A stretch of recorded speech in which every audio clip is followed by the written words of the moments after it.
स्वर्गातील पवित्र दयाळू देवा, आकाश पृथ्वी सृष्टीच्या निर्माण करत्या प्रभू येशू, यावेळेला पवित्र प्रभू तुला धन्यवाद देतो प्रभू राजा, की तू आमच्यामध्ये उपस्थित आहेस. प्रभू येशू, तू म्हटलेला आहेस, जिथे दोघे किंवा तिघे माझ्या नावाने एकत्र जमतील तिथे आणि त्यांच्यामध्ये मी उपस्थित आहे. प्रभू, तुझ्या या उपस्थितीसाठी धन्यवाद. आणि देवा प्रभू येशू, तुझ्यामध्ये स्वतः आमचा पिता, आपल्या सगळ्यांचा पिता आमच्यामध्ये आहे, आमचा पूर्ण विश्वास आहे. स्वर्गीय पित्या, या तुमच्या उपस्थितीसाठी आम्ही धन्यवाद देतो प्रभू. पिता, तुम्ही खरोखर इतके चांगले आहात की तुम्ही तुमच्या एकुलत्या एक पुत्राला आमच्यासाठी दिलत. या सर्व त्यागासाठी, या सर्व अर्पणासाठी आम्ही धन्यवाद देतो राजा, कारण त्याच्या पलीकडे आम्ही काहीच देऊ शकत नाही प्रभू. तुला आमच्याकडे काय आहे प्रभू परमेश्वरा? ही संपूर्ण सृष्टी तुझीच आहे. आमच्या मुखातून निघणारा श्वास, तू दिलेलं हे शरीर, सगळं काही तुझंच आहे प्रभू. आम्ही फक्त आमच्या मुखाने तुला धन्यवाद देऊ शकतो, त्याच्या पलीकडे काहीच नाही. आणि तरी देखील प्रभू, त्या छोट्याशा धन्यवादाने तुला आनंद वाटतो प्रभू परमेश्वरा. हा तुझा मोठेपणा आहे, हा तुझा चांगुलपणा आहे प्रभू राजा. या सर्व चांगुलपणासाठी आभार मानून देवप्पा, आज तुझ्या चांगुलपणाबद्दल, तुझ्या नियमशास्त्राबद्दल, तुझ्या वचनांबद्दल आम्ही शिकत असताना आम्हा प्रत्येकाला तू सहाय्य कर, मदत कर. आमची समजबुद्धी वाढव, आमची आकलन शक्ती वाढव प्रभू परमेश्वरा. आम्हाला विचार करण्याची ताकद दे, कारण प्रत्येक उत्तम ज्ञान हे तुझ्याकडून आहे. सर्व मान महिमा गौरव तुला देऊन ही प्रार्थना स्वर्गीय पित्या, तुमचा एकुलता एक पुत्र प्रभू येशू ख्रिस्ताच्या पवित्र नावात तुमच्याकडे करतो, मागतो, म्हणून तुम्ही ऐका बाप्पा. आमेन. आमेन. आमेन. आमेन. स्क्रीन ऑन करतो. आमेन. आमेन.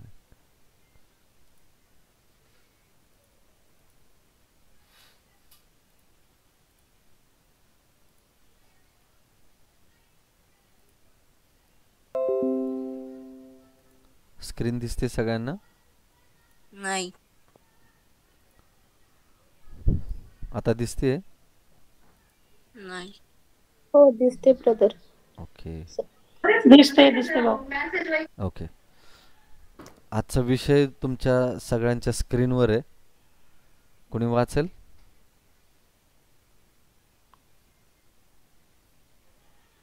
समर्पण. आमेन. समर्पण म्हणजे काय? कोणी सांगेल? समर्पण या शब्दाला आपण अजून काय म्हणू शकतो?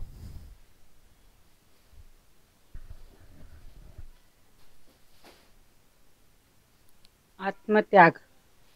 येस, आत्मत्याग. थँक्यू सो मच ज्योती आंटी. आत्मत्याग, समर्पण, आपलं जीव, आत्मा, प्राण सोपवून देणं, याला म्हणतात समर्पण. ओके, तर ते आज आपण शिकणार आहोत. कारण नवीन जन्मामध्ये पश्चाताप जसा एक मोठा भाग आहे, तसा समर्पण देखील एक खूप मोठा भाग आहे मित्रांनो.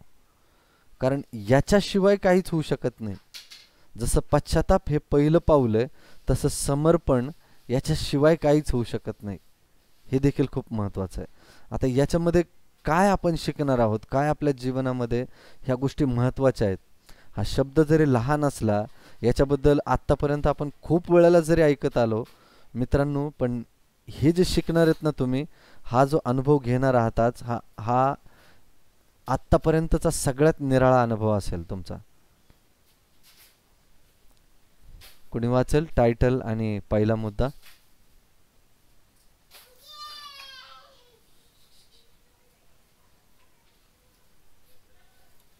माझा आवाज येतो व्यवस्थित सगळ्यांना?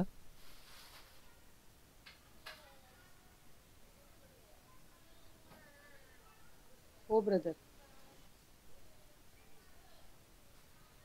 ओके, कोणी वाचेल? मी वाचते. हा हा. स्वतःचे संपूर्णपणे समर्पण. आपण संपूर्ण अंतःकरणाने देवाला शरण गेले पाहिजे, नाहीतर त्याच्यासारखा स्वभाव मिळवण्यासाठी जे बदल घडून येणे आवश्यक आहे ते देवाला आपल्या कधीच घडवून आणता करता येणार नाहीत. येस मित्रांनो, समर्पणाशिवाय जे बदल आपल्यामध्ये घडायला पाहिजेत, जी इच्छा आहे आपल्याला की अरे माझ्यामध्ये ह्या गोष्टी चेंज व्हायला पाहिजेत, आत्तापर्यंत मी असा वागत आलोय पण इथून पुढे माझ्यामध्ये ते बदल घडले पाहिजेत, हे कधी होऊ शकतं जेव्हा आपण समर्पण करेल. आपण संपूर्ण अंतःकरणाने, संपूर्ण या शब्दाकडे नीट लक्ष द्या मित्रांनो, संपूर्ण अंतःकरणाने देवाला शरण गेले पाहिजे. नाहीतर त्याच्यासारखा म्हणजे देवासारखा स्वभाव मिळण्यासाठी, आपल्यामध्ये निर्माण होण्यासाठी जे बदल घडून येणे आवश्यक आहेत ते देवाला आपल्यात कधीच घडवून आणता येणार नाही.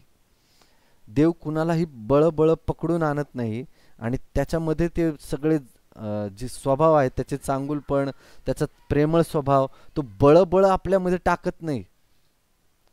त्याच्यासाठी आपली इच्छा, आपलं समर्पण महत्वाचं आहे. कारण आपला परमेश्वर बळजबरी करणारा परमेश्वर नाहीये. त्याला आधी आपली इच्छा आवश्यक असते की आपल्याला पापामधून बाहेर येण्याची इच्छा आहे का, आपल्याला पश्चाताप करण्याची इच्छा आहे का, आपण खरोखर पूर्ण अंतःकरणाने त्याच्याजवळ आलेलो आहे का, हे खूप महत्वाचं आहे. नाहीतर प्रत्येक वेळेस केलेला पश्चाताप, प्रत्येक वेळेस केलेली प्रार्थना ही फक्त वरच्यावरच राहते मित्रांनो. परमेश्वर ती प्रार्थना देखील मान्य करतो पण त्याच्याने आपल्या अंतःकरणावर त्याचा काहीच परिणाम झालेला नसतो. म्हणून बघा, खूप लोक प्रार्थना करतात, उत्तर मिळालं की गायब होऊन जातात, उत्तर मिळालं की कधीच दिसत नाहीत. परंतु ज्यांच्या अंतःकरणाचा पालट झालेला असतो, ज्यांनी आपलं जीवन देवाला समर्पित केलेलं असतं, ते देवाला धरून राहतात. का? कारण देवाचा चांगुलपणा त्यांना आवडलेला असतो. त्या प्रार्थनेची उत्तर मिळतील, आपल्या जीवनामध्ये बदल घडेल याचा त्यांच्याशी काहीच संबंध नसतो. तर हे खूप महत्वाचं आहे आपल्या जीवनामध्ये, त्याचं समर्पण होणं, आपलं स्वतःचं अंतःकरण देवाला आपण देणं संपूर्णपणे. का या शब्दाकडे मी तुम्हाला का लक्ष द्यायला लावतोय माहिती आहे? कारण जेव्हा इस्रायल लोक अर्पण घेऊन देवाकडे यायचे ना, तर ते जे अर्पण होतं ते कोकरू किंवा काही जरी असलं तरी ते अर्पण संपूर्णपणे त्या वेदीवर जाळलं जायचं. सगळं काही त्या वेदीवर जाळलं जायचं, त्याचा काही भाग ठेवला जात नसायचा. किंवा काही जे अवयव आहेत, ज्या खाण्यासारख्या गोष्टी आहेत, तर ते याजकाला दिलं जायचं. परंतु त्याचा संपूर्ण भाग हा मंदिराच्या कार्यासाठी वापरला जायचा. कुठलाच भाग असं नव्हतं की तो अर्पण करून नेणारा तो अर्पण करून नेलाय परंतु त्याने काहीतरी भाग त्याच्यातून परत आणलाय, असं काहीही होत नव्हतं. म्हणून जेव्हा आपण देवाला आपलं समर्पण करतोय, आपल्या सगळ्या इच्छा आकांक्षा त्याला देऊन टाकतोय, तेव्हा त्या संपूर्णपणेच झाल्या पाहिजे. असं नाही की हे देवा हे मला आवडतंय म्हणून हे माझ्याकडे ठेवतो, ही गोष्ट माझी खूप आवडती आहे, हे पाप माझं खूप लाडकं आहे, हे मी माझ्याकडेच ठेवतो आणि मग जे काय तुला जी इच्छा आहे ते मी करतो, पण एवढं मात्र माझ्याकडे राहू दे. मी प्रार्थना करतोय, मी माझं समर्पण करतोय, पण माझं जे मिसरी घासणं आहे ते मी ठेवतो जरा, ते मी नंतर करेल. सगळं काय मी मागतोय देवाकडे, सगळ्या प्रार्थना करतोय, पण माझी तंबाखू मी देवाला द्यायला तयार नाहीये, मी माझी दारू देवाला तयार नाहीये. तर ते संपूर्ण समर्पण होईल का मित्रांनो? हे व्यसनाच्याच बाबतीत नाही तर आपल्या दैहिक स्वभावाच्या बाबतीत पण आहे. आपल्याला चहाडी करण्याचा वाईट सवय असते. आपण देवाला प्रार्थना करतोय, समर्पण करतोय, परंतु चाड्या लावणं आपण बंद केलेलं नाही. त्याला संपूर्ण समर्पण म्हणत नाही मित्रांनो. संपूर्ण समर्पण हे त्याच वेळेला होतं जेव्हा आपण देवाला शरण येऊन त्याच्यासारखा स्वभाव आपल्यामध्ये घडून आणायला देवाला अनुमती देतो. समजते सगळ्यांना मित्रांनो? हो ब्रदर. पुढचा मुद्दा कोणी वाचेल?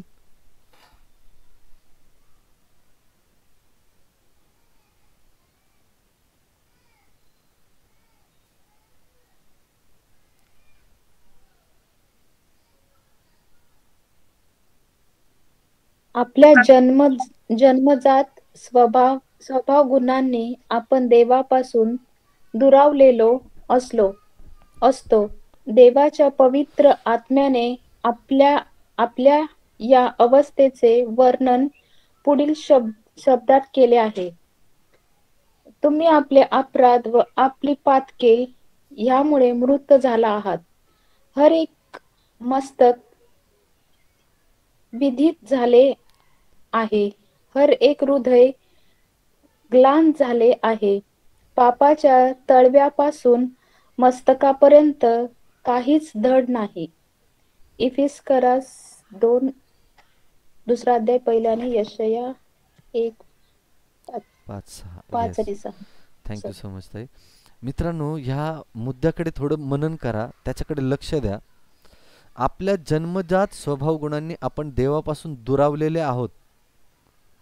आपल्या लेकरांना सुद्धा आपल्याला शिकवावं लागतं. विचार करा मित्रांनो, चांगलं वागायला, चांगलं बोलायला आपल्याला त्यांना का शिकवावं लागतं? लहान लेकरं ही तर देवा घरची फुलं आहेत आपण म्हणतो नाही का?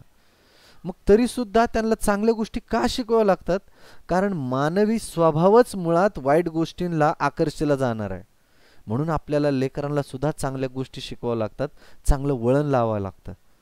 कारण लेकरू बघा थोडंसं मोठं झालं की ते दुसऱ्याला मारायला शिकतं. आपल्याला त्यांना शिकवावं लागतं, बाबा असं तू करू नको. का?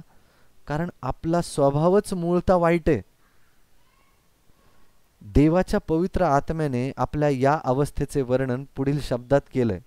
ती वचनं आपल्याला सांगतात. इफिस 2 अध्याय 1 वचन, तुम्ही आपले अपराध म्हणजे आपण सगळे आपले अपराध व आपली पातके यांमुळे मृत झालेले आहोत. आपण सगळे पापामध्ये मेलेले असे आहोत. जर याच्यातून आपल्याला बाहेर निघायचं आहे तर आपलं संपूर्ण समर्पण देवाला होणं खूप महत्वाचं आहे.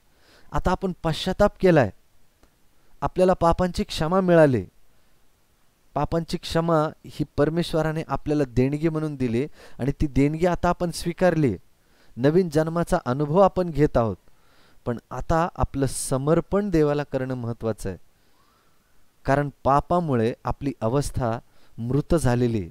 पापामुळे आपण मेलो होतो. हर एक मस्तक व्यथित झाले आहे, हर एक हृदय ग्लान झाले आहे. त्या पापाच्या जाणीवेने आपलं हृदय एकदम हरून गेलंय, निराश झालंय. आपल्याला समजले की बाबा माझ्यामध्ये एवढे दुर्गुण आहेत, माझ्यामध्ये एवढा पापी स्वभाव आहे. याच्यामधून बाहेर निघण्याकरता फक्त प्रभू येशू ख्रिस्तच मला मार्ग आहे, हे पण आपल्याला समजलंय. आता आपण समर्पणाच्या दिशेकडे वळालोय. पायाच्या तळव्यापासून मस्तकापर्यंत आपल्यात काहीच धड नाहीये हे आपल्याला समजले मित्रांनो.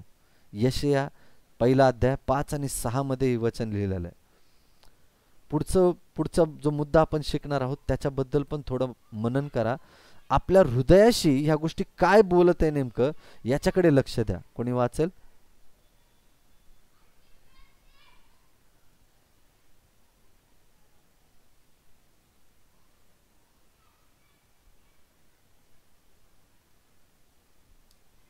आपल्याला सैतान त्याच्या पकडीत घट्ट धरून असतो. 2 तिमोथेय 2 अध्याय 26 वचन. देवाची आपल्याला बरे करण्याची, आपल्याला मुक्त करण्याची इच्छा आहे. पण त्याकरिता आपले संपूर्ण रूपांतर होणे आवश्यक आहे. आपल्या सर्वच स्वभावगुण नव्याने उत्पन्न होण्याची गरज आहे. आणि म्हणूनच आपण देवाला स्वतःचे संपूर्णपणे समर्पण केले पाहिजे. ही खूप महत्वाचे मित्रांनो. कोणी हे 2 अध्याय तिमोथेयचा 2 तिमोथेय 2 अध्याय 26 वचन काढून वाचेल का तुमच्या बायबल मधून? ते काय सांगत आहे नेमकं आपण त्याच्याकडे मनन करूया. मुद्दा आपल्याला सांगतोय, आपल्याला सैतान त्याच्या पकडीत घट्ट धरून ठेवत आहे. त्याचे सगळे मोहपाश दाखवून तो आपल्याला त्याच्या पकडमध्ये घट्ट धरून ठेवतोय. आणि आपण सुद्धा त्याला समर्पण स्वतःच होतोय. कारण आपल्याला त्या सैतानी मोहजाळाचं इतकं आकर्षण आहे, इतकं त्या गोष्टी आवडतायत की आपण सहजरित्या आपला जो पापी स्वभाव आहे त्याच्यामुळे आपण सहजरित्या त्याच्याकडे आकर्षिलो जातोय. मग त्याच्यासाठी आपला जो मूळता स्वभाव आहे, मूळता जे आपले अवयव आहेत शरीरामध्ये, जे पापाकडे आकर्षिले जाणारे जे मानसिकता आहे आपली, ती पूर्णपणे बदलली जाणे गरजेचं आहे. बदल होणं गरजेचं आहे. देवाची आपल्याला बरे करण्याची, आपल्याला मुक्त करण्याची इच्छा आहे. प्रत्येक वेळेस प्रभू येशू जेव्हा आजारांना बरं करत होता तेव्हा तो त्यांना म्हणतो की तुला बरं होण्याची इच्छा आहे का? तो त्यांना विचारतोय. आधी आपली इच्छा महत्वाची. आपण जेव्हा म्हणतो की प्रभू मला या पापापासून बाहेर निघायचंय, तेव्हाच देव कार्य करू शकतो. मला या तंबाखूच्या व्यसनापासून, मला मिसरीच्या व्यसनापासून, दारूच्या व्यसनापासून जर मला बाहेर निघायचंय तर मी देवाला म्हटलं पाहिजे की प्रभू मला बाहेर निघायचंय, माझी इच्छा आहे. माझी इच्छा या सगळ्या घाणेरड्या गोष्टीतून बाहेर निघावं आणि तुला घट्ट धरून बसावं. आपली इच्छा देव आधी बघतो, त्याच्याशिवाय तो काहीच करू शकत नाही. कारण आपला प्रभू बळजबरी करणारा प्रभू नाहीये. तो आधी दार ठोकवतो आणि मग आतमध्ये प्रवेश करतो, जेव्हा आपण उघडेल तेव्हा. कोणी काढलेलं आहे 2 तिमोथेय 2 अध्याय 26 वचन?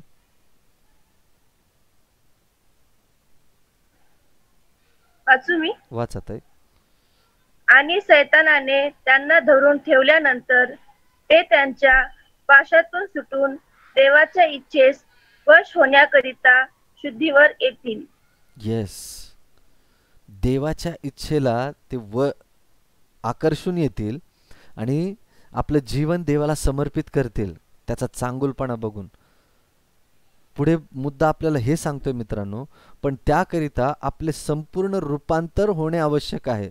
संपूर्ण रूपांतर होणं गरजेचं आहे. आपले सगळे पाप, आपल्या जीवनातले सगळं पाप जेव्हा आपण प्रभूला सांगतो तेव्हा आपण देखील ते पाप देवाजवळ टाकून देणं महत्वाचं आहे. की प्रभू होय, ह्या गोष्टी आहेत माझ्या जीवनातल्या ज्या मला मोहात पाडतात. मित्रांनो, सैतान तेव्हाच तुमच्यावर अधिकार दाखवू शकतो जेव्हा तुम्ही काही ना काहीतरी त्या सैतानाच्या गोष्टी तुमच्याकडे ठेवलेल्या असतात. आपण बाहेर येतोय तर खरं, रोज बायबल स्टडी करतोय, रोज प्रार्थना करतोय, पण आपलं लाडकं पाप आपण परत घेऊन जातोय आपल्या नित्य जीवनामध्ये. की प्रार्थना तर करतोय पण देवा हे राहू दे माझ्याकडे, प्रार्थना तर करतोय पण माझं हे लाडकं पाप माझ्याकडेच राहू दे. आणि असं करून तो सैतान खुश होतोय. आपल्या जीवनामध्ये ते हे सगळं चाललेली धावपळ बघून तो एकदम आनंदी होतोय. देव आपल्याला समर्पण करायला सांगतोय पण सैतान म्हणतोय की बाबा हे राहू दे, हे तुला आवडतंय ना, जा घेऊन. पण देव वाट पाहतोय त्या संपूर्ण समर्पणाची, कधी आपण त्या सुद्धा गोष्टी देऊन टाकेल. संपूर्ण समर्पण हे खूप महत्वाचं आहे मित्रांनो. आपल्यात सर्वच स्वभाव गुण नव्याने उत्पन्न होण्याची गरज आहे आणि त्याच्यासाठी संपूर्ण समर्पण झालं पाहिजे. म्हणूनच आपण देवाला स्वतःचे संपूर्णपणे समर्पण केले पाहिजे. सगळे अवयव, सगळे विचार, की प्रभू माझे डोळे मला पापात पाडतात, माझे हात मला पापात पाडतात, माझे पाय पापाकडे धाव घेतात, हे सगळं मी तुझ्या हातात समर्पण करतो. हे सगळं देवाला अंतःकरणाने देणं खूप महत्वाचं आहे मित्रांनो. सगळं काही देवाचंच आहे, पण विचार करा तरी सुद्धा तो मागतोय की बाबा तू ये माझ्याकडे. या जीवनातल्या प्रत्येक निर्णयाला देवाने तुम्हाला आणि मला स्वतंत्रता दिली. आदाम आणि हवेला सुद्धा स्वतंत्रता दिली होती आणि तो त्याचा चांगुलपणा आहे मित्रांनो परमेश्वराचा. तो आजही आपल्या जीवनामध्ये आपल्याला स्वतंत्रता देतोय की तुम्ही सगळं करायला मोकळे आहात. तुम्हाला पापाची चव घ्यायची, ठीक आहे, करून बघा. मग तुम्हाला किती निराशा जाणवते, किती डिप्रेशनमध्ये जाताय आणि किती ताणतणावामध्ये जाताय याचा अनुभव तुम्हाला स्वतःला येईल आणि आपण सध्या ती सगळं काही भोगत आहोत, अनुभवत आहोत. आमेन. आमेन. पण मित्रांनो, जेव्हा आपण सगळे समर्पण करू, संपूर्णपणे त्याला समर्पण करू, त्याच्यानंतरचा आनंद बघा, तो तुमच्या चेहऱ्यावर बरोबर दिसेल. कारण आता तुम्ही स्वतःच्या इच्छेने जगत नाही, तर परमेश्वर जसा सांगेल ते आनंदाने करता. ओझं म्हणून किंवा कोणीतरी तुम्हाला बायबल स्टडी देतंय म्हणून नाही, तर देवाशी तुमचं प्रेम जडलंय, त्या प्रेमाखातर तुम्ही करताय. आमेन. मित्रांनो, नवरा बायको जेव्हा ते नवीन जोडपं असतं, नवरा प्रत्येक वेळेस विचारतो हा शर्ट मला कसा दिसतो, बायको पण त्याला प्रत्येक वेळेस विचारते की ही साडी मला कशी दिसते, हे कानातलं मला कसं दिसतंय. तसंच मित्रांनो, आपलं आध्यात्मिक जीवनामध्ये आपण देवाला विचारतो की प्रभू, मी हे माझ्या आयुष्यामध्ये निर्णय घेतलेत, तुला वाटते का हे योग्य आहे माझ्यासाठी. आपण समर्पण करायला लागतो. आणि जेव्हा परमेश्वराची जेव्हा इच्छा नसते, जेव्हा ते गोष्ट होत नाही आपल्या लाईफमध्ये, तेव्हा आपण निराश होत नाही. आपण पूर्णपणे देवावर अवलंबून राहतो आणि म्हणतो की प्रभू ठीक आहे, जर तुझी इच्छा नाही आहे ना, हे नाही व्हावं माझ्या आयुष्यात, ठीक आहे, मी त्या वाटेकडे जाणार नाही. हे पाप जर तुझी इच्छा नाही प्रभू हे करणे मी केलं पाहिजे, तर मी हे कट ऑफ करून टाकतो माझ्या जीवनातून. आपण सहजरित्या त्या गोष्टी द्यायला तयार होतो. कोणी बोझा टाकते म्हणून नाही, तर आनंदाने आपण ते देऊन टाकतो. आमेन. कारण इस्रायल लोक जेव्हा समर्पण घेऊन देवाजवळ यायचे, ते आनंदाने त्या वेदीवर त्यांचं अर्पण टाकून द्यायचे. कारण बायबल सांगतं, आनंदाने देणारा, संतोषाने देणारा देवाला आवडतो. आमेन. आमेन. आमेन. कोणी वाचेल स्क्रीनवरचा मुद्दा?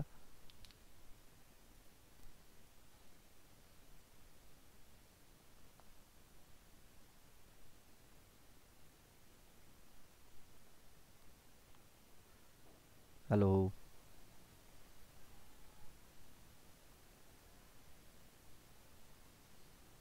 युद्ध स्वार्थविरुद्धचे म्हणजेच मीपणाविरुद्धचे युद्ध हे जगातील सर्वात मोठे असते. स्वतःचे समर्पण करण्याकरिता, देवाच्या इच्छेला पूर्णपणे शरण जाण्याकरिता मनात द्वंद्व होत असते. तरीही जीवात्म्याने आपले सर्वस्व देवाला वाहिले पाहिजे व देवापुढे लीन झाले पाहिजे.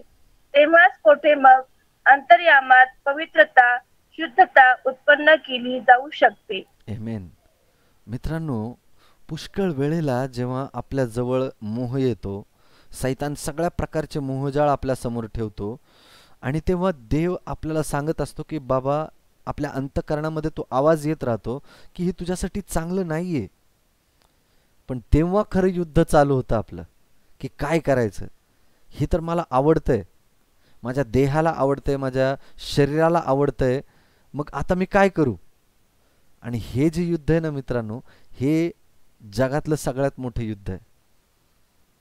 कारण जगातलं युद्ध तर मनुष्य जिंकू शकतो, पण आपल्या अंतःकरणातलं युद्ध जो कोणी जिंकतो, बायबल आम्हाला सांगतं नीतिसूत्रामध्ये, मोठं गड जिंकणारापेक्षा तो व्यक्ती श्रेष्ठ आहे, मोठा आहे. आणि हे जे युद्ध आहे ना, ते आपल्या मीपणाबद्दलचं आहे. कारण प्रत्येक वेळेला जेव्हा मोहपाश आपल्या समोर येतो, तेव्हा आपला मीपणा समोर येतो की मला पाहिजे ते. देव म्हणतो की बाळा, तुझ्यासाठी हे चांगलं नाहीये, पण मी म्हणतो की मला आवडतंय ना देवा, माझी इच्छा पूर्ण झाली पाहिजे, मला ते आवडतंय, माझ्या देहाला आवडतंय. मीपणा आपला समोर येतो. दारू पिणारा मनुष्य देखील मित्रांनो, त्याच्या शरीराला ते चांगलं वाटतंय म्हणून बऱ्याच वेळेला तो पित असतो. तो वाईटपणा आहे. मिश्री घासणारा व्यक्ती, त्याला देव सांगत राहतो की बाबा याच्याने तुला कॅन्सर होऊ शकतो. तंबाखू खाणाऱ्या व्यक्तीला परमेश्वर ॲक्च्युली त्या पेपरवर सुद्धा लिहिलेलं असतं की तंबाखू खाल्ल्याने कर्करोग होतो, सिगरेट ओढल्याने कर्करोग होतो, मिश्री लावल्याने कर्करोग होतो. तरी सुद्धा आपण स्वतःचाच मीपणा पुढे आणतो की मला आवडतं ना, होऊ दे काय व्हायचंय ते. या पिक्चरमध्ये दाखवलेल्या मनुष्यासारखं आपण सुद्धा कॉलर टाईट करून बोलतो की मला आवडतंय ना, जग दुनिया गेली खड्ड्यात, मला आवडतंय, मी करणार. मग ह्या मीपणाविरुद्ध जे युद्ध आहे ना मित्रांनो, ते जिंकणं फार महत्वाचं आहे. स्वतःचे समर्पण करण्याकरिता, देवाच्या इच्छेला पूर्णपणे शरण जाण्याकरिता मनात द्वंद्व होत असते. आपल्या प्रत्येकाच्या मनात हे द्वंद्व सारखं चालू असतं. आता याच्यामध्ये आपण कुठल्या बाजूला आहोत हा निर्णय घेणं, हा आपला निर्णय आहे की मला कुठल्या बाजूला उभं राहायचंय. मला देवाच्या बाजूला उभं राहायचंय, मला पवित्रतेच्या बाजूला उभं राहायचंय, का मला माझा मीपणा मिरवायचा आहे. जेव्हा आपण हा निर्णय घेतो आणि योग्यतेच्या बाजूला उभे राहतो तेव्हा आपण युद्ध जिंकलेलं असतं मित्रांनो. तरीही जीवात्म्याने आपले सर्वस्व देवाला वाहिले पाहिजे आणि ही युद्ध तेव्हाच आपण जिंकू शकतो जेव्हा आपण आपल्या इच्छा देवाला वाहून टाकतो की प्रभू हे मला आवडतंय, हे पाप मला आवडतंय, पण मी शिकलोय की ते योग्य नाहीये, तरी पण माझं आकर्षण त्याच्याकडे जास्त चाललंय. प्रभू मला तू मदत कर. मित्रांनो, तेव्हा देवाची पवित्रता आपोआप आपल्या अंतःकरणामध्ये कार्य करते, देवाचं प्रेम कार्य करतं. आणि हा वैयक्तिकरित्या प्रत्येकाला आलेला तो अनुभव आहे मित्रांनो, हे मी शब्दात नाही सांगू शकत.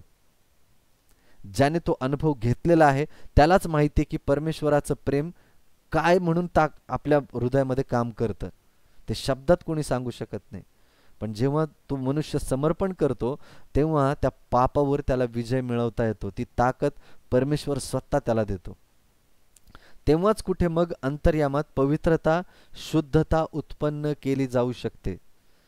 असा छोटा छोटा विरोध जेव्हा आपण पापाला करतो ना मित्रांनो, तेव्हा हळूहळू आपल्यामध्ये परमेश्वर परिवर्तन करायला लागतो. हे तुम्ही प्रयत्न करून बघा. कधीतरी विचार करा की जेव्हा तुम्हाला बायबल वाचायला ती वेळ हवी असते किंवा बायबल वाचायची इच्छा असते, तेव्हा कोणीतरी टीव्ही चालू करते आणि टीव्हीवर तुमचं लाडकं सिरियल लागलेलं असतं. तेव्हा एक मन म्हणते की बायबल वाचू आणि दुसरं मन म्हणते की अरे हिचं काय झालं असेल, त्याचं काय झालं असेल, ह्या सासूचं काय झालं असेल, त्या नवऱ्याचं काय झालं असेल. हे सगळं आकर्षण मनामध्ये तिथं टीव्हीकडे बघायला आकर्षित आहे, परंतु तुमचं मन देवाकडे सुद्धा वळतंय. त्यावेळेला तुम्ही निर्णय जेव्हा भक्कम करता की नाही मला ते पाप नकोय, मला माझ्या देवाकडे जायचंय, मित्रांनो, तेव्हा ती शुद्धता, ती पवित्रता तुमच्यामध्ये उत्पन्न व्हायला लागते. आपोआप बदल घडायला लागतो. आमेन. आमेन. वाचा. वाचते ब्रदर. सैतान भासवितो तसे देवाचे शासन अंधश्रद्धेवर म्हणजेच बुद्धीला पटणार नाही अशा नियंत्रणावर आधारलेले नाही. ते बुद्धीला आणि विवेकाला योग्य वाटेल असेच आहे. निर्माणकर्त्याचे त्याने उत्पन्न केलेल्या जीवांना निमंत्रण आहे की चला या आपण बुद्धिवाद करूया. यशया 1:18. मित्रांनो, परमेश्वराची इच्छा नाही की आपण कुठल्याही गोष्टीवर हो आला थँक्यू सो मच ताई. मित्रांनो, परमेश्वराची इच्छा नाही की आपण कुठल्याही देवाच्या वचनावर एक अंधविश्वास ठेवावा. मी शिकवतोय, मी बोलतोय म्हणून देव अशी इच्छा धरत नाही की तुम्ही विश्वास ठेवावा. तुम्ही स्वतः त्या गोष्टीची पारख जेव्हा करताल तेव्हा तो विश्वास जागृत होतो. आता यशया 1:18 मध्ये देवाने आपल्या सगळ्यांना आमंत्रण दिलंय. तो म्हणतोय की या, तुमच्या मनामध्ये जे काही शंका कुशंका आहेत ते बोला, या आपण बुद्धिवाद करू. तुमच्या मनामध्ये जे काही द्वंद्व आहेत, जे काही मनामध्ये प्रश्न आहेत ते देवाजवळ घेऊन या. परमेश्वर तुम्हाला प्रत्येक वेळेस उत्तर देईल. निसर्गामधून बोलेल, तुमच्या स्वतःच्या अनुभवामधून बोलेल, बायबलच्या वचनामधून बोलेल. तो तुमच्या जीवनाच्या चारी बाजूने तुम्हाला हे सांगण्याचा प्रयत्न करेल की बाबा मी तुझ्यावर प्रेम करतोय. मित्रांनो, जेव्हा तुम्ही निसर्गात जाता ना तेव्हा बघा निसर्गामध्ये घडणारे बदल आणि ते सुंदरता जेव्हा तुम्ही ती अनुभवता तेव्हा तुम्हाला कळतं की अरे या सगळ्या गोष्टी रचनेमध्ये ठेवणारा कोणीतरी एक आहे. जेव्हा मनुष्य निसर्गामध्ये जातो ना तेव्हा त्याला कळतं की अरे या सगळ्यांवर नियंत्रण ठेवणारा परमेश्वर तो किती सुंदर असेल. तेव्हा एखादा जर नास्तिक जरी असेल ना, देवावर विश्वास न ठेवणारा, त्या निसर्गाकडे पाहून तो सुद्धा देवाला धन्यवाद द्यायला लागतो. का? कारण त्या निसर्गामध्ये देवाचं प्रेम भरलेलं आहे. परमेश्वर म्हणून म्हणतोय की तुम्ही या, तुमच्याशी मी बोलेल, तुमच्या अंतःकरणातल्या गोष्टींशी मी बोलेल आणि मग तुम्हाला समजेल की मी परमेश्वर आहे. आणि म्हणून तो आपल्याला हे आमंत्रण देतोय. पण सैतान काय भासवतो माहितीये? सैतान भासवतो की ते वचन देव सांगत आहे पण ते खरंच सत्य आहे का, तुला वाटतंय का ते सत्य आहे. तो असं मनामध्ये द्वंद्व निर्माण करतो की आपलं मन देवाकडून दुभागलं जातं आणि पापाकडे जास्त आकर्षिलं जातं. पण परमेश्वर म्हणतो आधी विश्वास तर ठेवून बघ, तू माझ्या शब्दाकडे कान तर लावून बघ. मी तुझ्या जीवनाचा पालट करतोय की नाही याचा अनुभव तर घेऊन बघ. कारण परमेश्वर आपल्याला मोकळीकता देणारा परमेश्वर आहे. मुद्दा आपल्याला सांगतोय, सैतान भासवतो तसे देवाचे शासन अंधश्रद्धेवर म्हणजेच बुद्धीला पटणार नाही अशा नियंत्रणावर आधारलेले नाहीये. म्हणजे सैतान भासवतो की देव तुझ्यावर ताबा ठेवायला बघतोय, देव तुझ्यावर नियंत्रण ठेवून तो तुला कठपुतलीसारखं नाचवायला बघतोय. पण मित्रांनो, देव तसं करत नाही. देव स्वातंत्र्य देतो. तुझ्या जीवनातले प्रत्येक निर्णय आपल्या प्रत्येकाला तो मोकळीकता देतो की तुम्ही ते निर्णय घेऊ शकता. आपण हा सुद्धा निर्णय घेऊ शकतो की मला देव नकोय, मला देवापासून बाहेर जायचंय, देवाच्या सानिध्यातून बाहेर जायचंय. हा सुद्धा निर्णय घेऊन आपण त्या सानिध्यातून निघू शकतो. देव तेवढी सुद्धा मोकळीकता आपल्याला देतो. पण सैतान वाट बघून असतो की कधी मनुष्य हा निर्णय घेतोय आणि मी कधी त्याच्या जीवनामध्ये कार्य करतोय.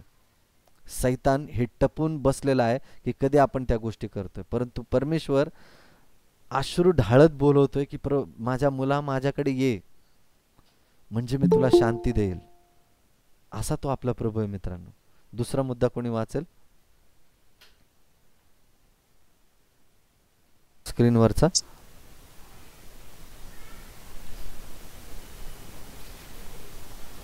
देव त्याने निर्मिलेल्या जीवांवर बळजबरी करीत नसतो. केवळ स्वेच्छेने व सर्व काही जाणून मग दिलेली एकनिष्ठताच मात्र तो स्वीकारू शकतो. सर्वांना त्याच्या पुढे बळजबरीने नमायला लावण्याने मनाच्या व स्वभावाच्या खऱ्या प्रतिभेला प्रतिबंध होईल. असे केल्याने मानव जणू एक यंत्रमात्र बनेल. उत्पन्नकर्त्याचा तसा हेतू नाही. येस मित्रांनो, देवाची इच्छा नाही की मनुष्याने एक रोबोट बनावं. जेव्हा आदाम आणि हवेला देवाने बनवलं तेव्हा रोबोट सारखं नाही बनवलं. काय खावं काय प्यावं याचं प्रत्येक गोष्टीचं स्वातंत्र्य देवाने त्यांना दिलं. परमेश्वर त्यांना म्हटला की बाबा ह्या बागेचे सगळे झाडाचं फळ तू मनमोकळेपणाने यथेच्छ खाऊ शकतोस, पण फक्त बागेच्या मध्यभागी असलेल्या झाडाचं फळ खाऊ नको. आता हा प्रतिबंध नव्हता मित्रांनो, पण तो मनुष्याच्या इच्छेला, मनुष्य स्वतः देवाला किती समर्पित आहे, तो किती आज्ञाधारकतेमध्ये राहतोय, त्यांनी ती सीमारेषा त्याच्या आयुष्याला घालून दिली. आज पण विचार करा, जर आपण आपल्या लेकरांना वाईट गोष्टींसाठी जर सीमारेषा घालून दिल्या नाहीत तर ते भरकटत जातील.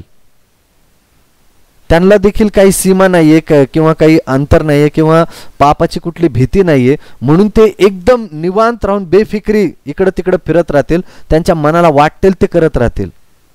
पण परमेश्वराने आपल्या इच्छेला अनुमती देऊन त्याने त्या झाड तिथे लावून किंवा ती आज्ञा देऊन मनुष्याची इच्छा कितपत तो देवाला समर्पित करतो हे त्याने बघितलं. आज देखील मित्रांनो तो परमेश्वर आपल्याला मोकळीकता देतोय. तो आपल्याला रोबोट सारखं बनवत नाहीये. तो एक यंत्रासारखं बनवून आपल्याला एक प्रोग्राम फिट करून तुम्ही हेच केलं पाहिजे, याच्याशिवाय तुम्ही दुसरी तिसरीकडे बघितलंच नाही पाहिजे असा तो करत नाही. तो आपल्या प्रत्येक हेतू, प्रत्येक निर्णयाला तो मोकळीकता देऊन म्हणतो की ठीक आहे, तुला असं वाटतंय तू हे करू शकतोस. विचार करा, ही संपूर्ण सृष्टी आपल्या देवाची आहे. आपण स्वतः देखील त्याच्या प्रतिमेचे बनलेलो आहोत. आपल्या मुखात चालणारा श्वास देवाचाच आहे, पण तरी सुद्धा तो आपल्या जीवनावर हक्क गाजवत नाही. कधी याचा अनुभव घेतलाय मित्रांनो? बऱ्याच वेळेला आपण आपल्या जीवनामध्ये खूप गोष्टींसाठी देवाला कुरकुर खूप करत राहतो की देवा माझ्या जीवनात हेच नाहीये, मला तेच नाहीये. मित्रांनो, त्या देवाने आपल्याला इतकं चांगलं आरोग्य दिलंय, इतकं चांगलं जीवन दिलंय. आपण रोज सकाळी उठून पहिला श्वास घेऊ शकतो, झोपेतही आपण श्वास घेत असतो. ही चमत्काराची गोष्ट नाहीये का मित्रांनो? पण हा कधी अनुभवच आपण घेतलेला नाही. आपण फक्त आपल्या जीवनामध्ये ज्या गोष्टी नाहीयेत त्याच्याबद्दल नेहमी कुरकुर करत आहोत. म्हणून आपलं जीवन नुसत्या कुरकुरीने, चिडचिडीने भरलेलं आहे. आणि म्हणून आपल्या जीवनामध्ये त्या चमत्काराचा अनुभव आपण घेऊ शकत नाहीत. पण परमेश्वर आपल्याला, तो उत्पन्न करता आपल्याला ते आमंत्रण देतो की तू ये आणि ह्या स्वातंत्र्यतेचा अनुभव घे. पण मित्रांनो, पापामुळे आपण इतके जकडले गेलेलो आहोत की प्रत्येक निर्णयामध्ये आपल्याला प्रश्न येतो की बाबा हे मी जीवनामध्ये निर्णय घेते पण ही योग्य होईल का नाही होईल. बिझनेस करताना आपल्या मनामध्ये अविश्वास राहतो की बाबा हे बिझनेस तर मी करत आहे पण हे माझं सक्सेस होईल का नाही होईल. पण मित्रांनो, देवाला एकदा समर्पण तरी करून बघा. तुमच्या इच्छा आकांक्षा, तुमचा बिझनेस देवाच्या हातात समर्पित करून बघा. देवाला जर तुम्ही तुमचा बिझनेस पार्टनर केलं ना मित्रांनो, तुमचा बिझनेस कधीच लॉस मध्ये जाणार नाही. आमेन. आमेन. शेवटचा आमेन. मुद्दा आपण वाचूया याच्यामध्ये.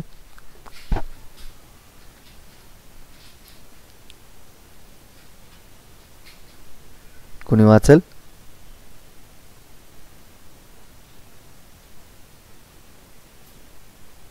हॅलो. त्याच्या निर्माणकर्त्याचा कळस असणाऱ्या मानवाने प्रगतीचे सर्वोच्च स्तर गाठावे अशी त्याची इच्छा आहे. तो आपल्या पुढे उच्च आशीर्वाद ठेवितो. त्याच्या कृपेद्वारे आपण ते प्राप्त करून घ्यावेत अशी त्याची इच्छा असते.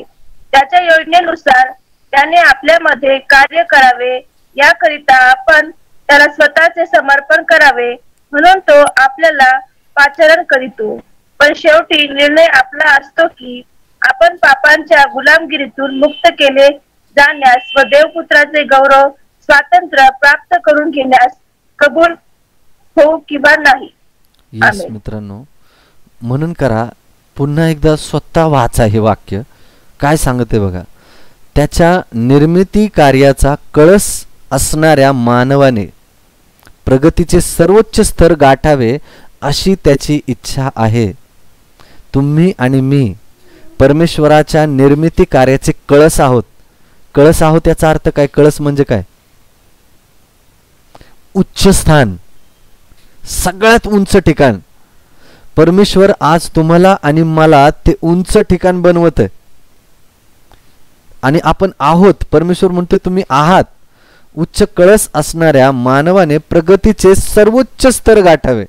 म्हणजे तुमच्या जीवनात नेहमी प्रगती असावी, नेहमी सगळ्या गोष्टीला भरपुरी असावी, पैशा लत्त्याला भरपुरी असावी, अन्न पाण्याला भरपुरी असावी, ही देवाची इच्छा आहे. तो आपल्या पुढे उच्चातले उच्च आशीर्वाद ठेवतो. तो प्रत्येक वेळेस आपल्याला सांगतो की बाबा हे पवित्र शास्त्रामध्ये बघा आपल्याला देवाने इतके आशीर्वाद दिलेले आहेत की जर आपण दिवसागणिक त्याचं मोजणी करायला लागलो तर 365 पेक्षा जास्त आशीर्वाद आहेत. इतकी सारी अभिवचनं बायबलमध्ये देवाने आपल्याला दिलेत. जेव्हा त्याच्याबद्दल आपण मनन करायला लागतो ना मित्रांनो, आपल्या जीवनामध्ये सक्सेस कार्य करायला लागतं.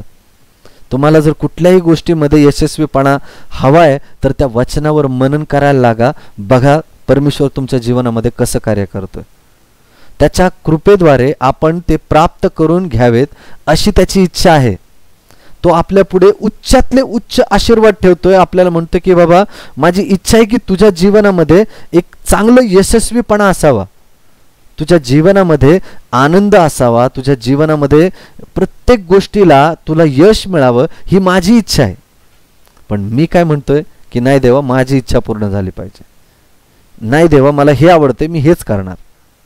परमेश्वर म्हणते की ठीक आहे, तुला वाटते ना ते कर, ठीक आहे. परमेश्वर त्याही गोष्टीशी आपल्याला मुभा देतो.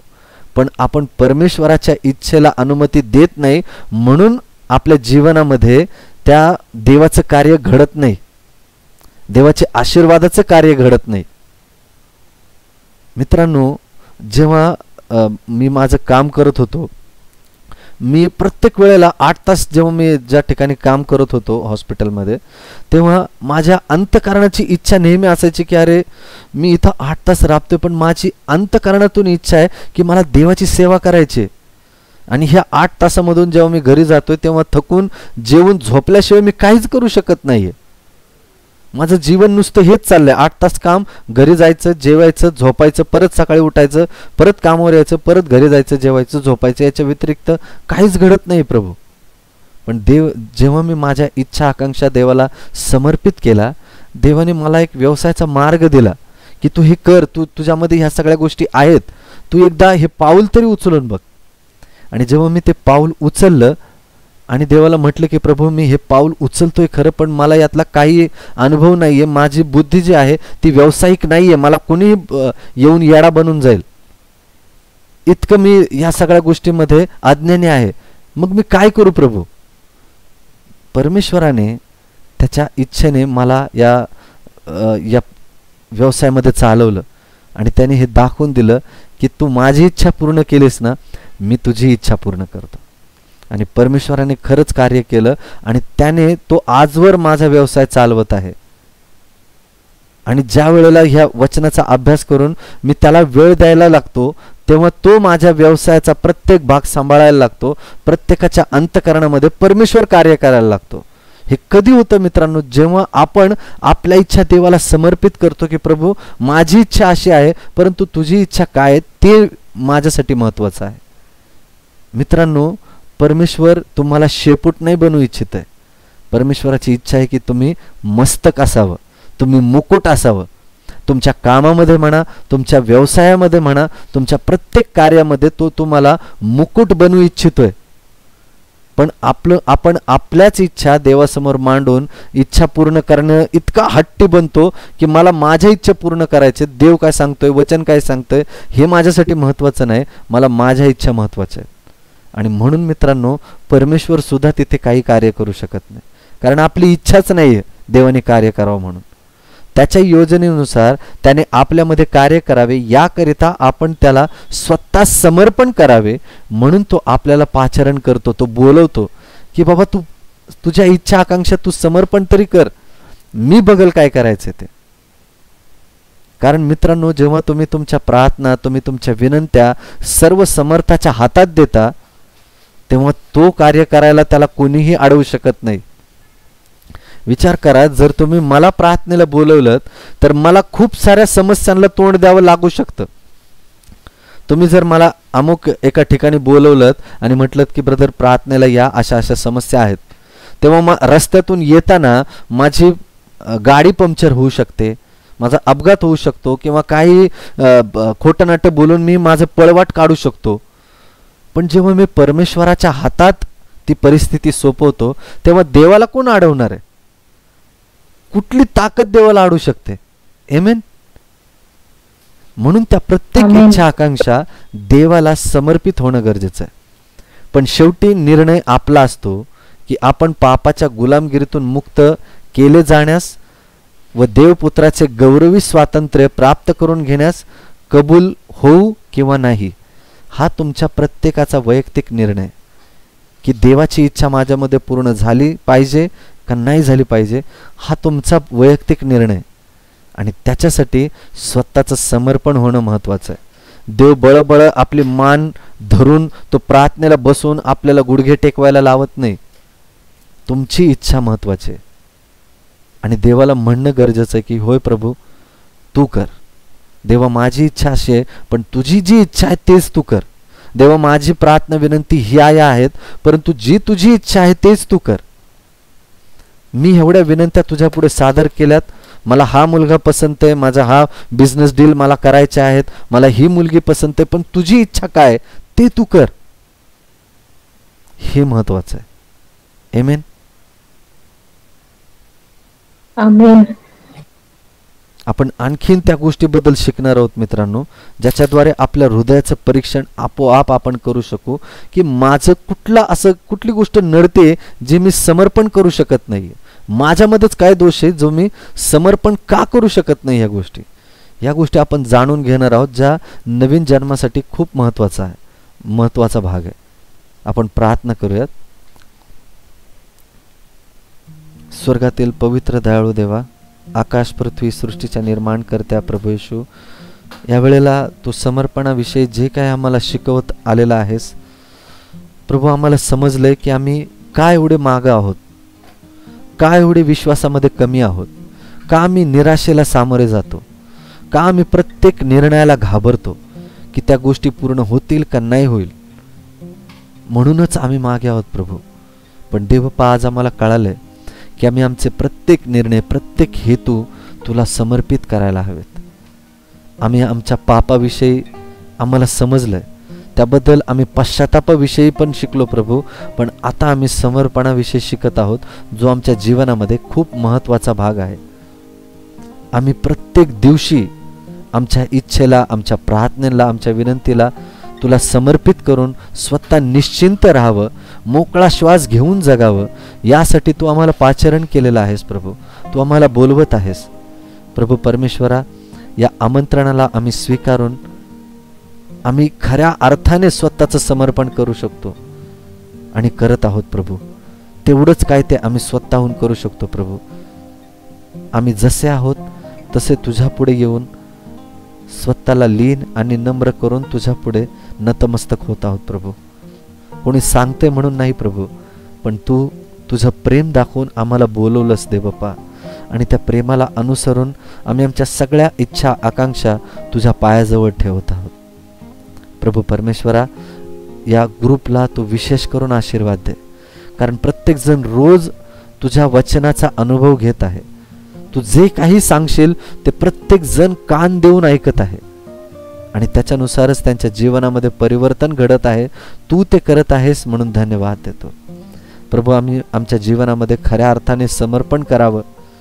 आमच्या सगळ्या इच्छा आकांक्षा, आमचं सगळं पाप तुझ्या पायाजवळ ठेवून द्यावं आणि संपूर्णपणे स्वतःला समर्पण करावं. यासाठी तू आम्हाला सहाय्य कर, मदत कर प्रभू. इथून पुढची सर्व वेळ काळ तुझ्या हातामध्ये देऊन ही प्रार्थना येशू ख्रिस्ताच्या पवित्र नावात यहोवा पित्या आम्ही तुमच्याकडे करतो, मागतो, म्हणून तुम्ही ऐका बाप्पा. आमेन. आमेन. आमेन. आमेन. आमेन.